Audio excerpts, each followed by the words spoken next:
हम दोनों फेसबुक पर मिले थे। मुझे उर्दू पोइट्री का बहुत ज़्यादा शौक था। मैं अक्सर अपनी आईडी पर अच्छी अच्छी शायरी अपलोड किया करता था। वो लड़की मेरी हर पोस्ट पर कमेंट करती थी। फिर एक दिन उसने मुझे इनबॉक्स में मैसेज कर दिया। वो मुझे कहने लगी कि मुझे आपकी शायरी बेहद पसंद है, क्या हम दोनों आपस में बात कर सकते हैं? तो मैंने उससे कहा, जी कहिए, क्या बात करनी है आपने? और उसके बाद मैंने उसे अपना तारुफ करवाया। यूं हमारी आपस में बात होती गई और हम बातों ही बातों में बहुत अच्छे दोस्त बन गए। उसका नाम रूबी था। उसने मुझे पहले दिन ही बता दिया था कि उसकी मंगनी हो चुकी है, और इधर मुझे भी अपनी हद का पता था कि दोस्ती से आगे मैं कभी नहीं बढ़ूंगा।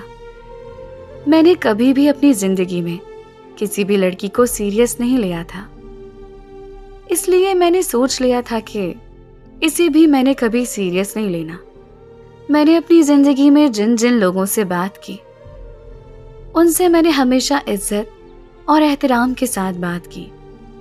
शायद मैं ये समझता हूँ कि मेरी बस यही वजह थी कि मैं हर किसी को बहुत जल्दी पसंद आ जाता था, और आहिस्ता आहिस्ता वो लड़की भी मुझे बहुत ज्यादा पसंद करने लगी।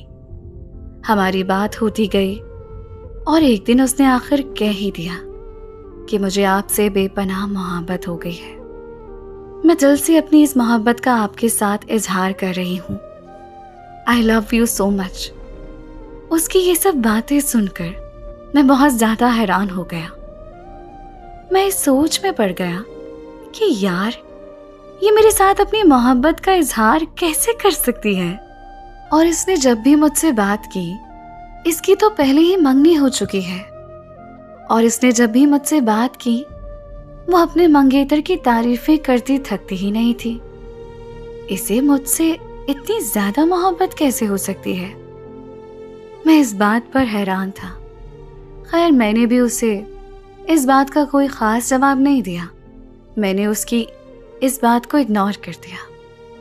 लेकिन वो मुझे बार बार कहती थी कि आप मुझे बहुत अच्छे लगते हैं, मैं आपसे बेहद मोहब्बत करती हूँ, मुझे एक चीज का जवाब तो दें कि आपको मेरे प्यार का यकीन क्यों नहीं आता? वो मुझसे 1000 बार अपनी इस मोहब्बत का इजहार कर चुकी थी। मैंने उससे कहा कि अरे पगली, ये प्यार मोहब्बत सब फजूल चीजें हैं, मेरी बात मानो, इन सब में कुछ भी नहीं रखा। और सबसे बड़ी बात यह है कि मैं इन सब फजूल चीजों पर यकीन भी नहीं रखता। हम बस एक अच्छे दोस्त हैं, और अच्छे दोस्त होने की हैसियत से बात भी करते हैं। लेकिन मुझे पता है मैं अपनी हुदूद कभी भी क्रॉस नहीं करूंगा। इसलिए मैं तुम्हें यह मशवरा दूंगा कि हम दोनों के लिए बेहतर यही होगा कि तुम दिल से ये चीजें निकाल दो कि पगली, तुम्हारा मंगेतर बहुत अच्छा है, सिर्फ उसी के बारे में सोचा करो, क्योंकि आगे जाकर तुम्हारी शादी उसी से होनी है। मैंने जितनी बार भी उससे बात की, वो मेरी बात समझना ही नहीं चाहती थी। हम आहिस्ता आहिस्ता बात करते गए, और एक टाइम पर मुझे लगने लगा, क्या पता यार, उसकी मोहब्बत मेरे बारे में सच्ची हो। शायद वो मुझसे हकीकी मोहब्बत करती हो। फिर मुझे उसकी मोहब्बत पर आहिस्ता आहिस्ता यकीन होने लगा। एक दिन ऐसा आया कि मैंने भी उससे अपनी मोहब्बत का इजहार कर दिया। उसको तो मेरी आदत थी ही थी। आहिस्ता आहिस्ता मुझे भी उसकी आदत होने लगी। हम दोनों का एक दूसरे के बगैर जीना बहुत ज्यादा मुश्किल हो गया था। लेकिन एक दिन अचानक से मुझे रूबी का मैसेज आया। उसने मुझे कहा कि मुझे दिल का दौरा पड़ा है और मैं अस्पताल में हूँ। मेरे पास वक्त बहुत ज्यादा कम है, प्लीज आखिरी बार मुझसे बात कर लें। उसकी ये सब बातें सुनकर मैं बहुत ज्यादा डर गया कि अचानक से ये सब कैसे हो गया। मुझे खुद पर बल्कि उसकी बात पर भी यकीन नहीं आ रहा था कि अचानक ये सब कैसे हो गया। फिर थोड़ी देर बाद मुझे एक और मैसेज आया उसी के नंबर से कि मैं रूबी का मंगेतर बोल रहा हूँ और रूबी अब इस दुनिया में नहीं रही। ये सब सुनकर मेरे पैरों तले जमीन निकल गई हो।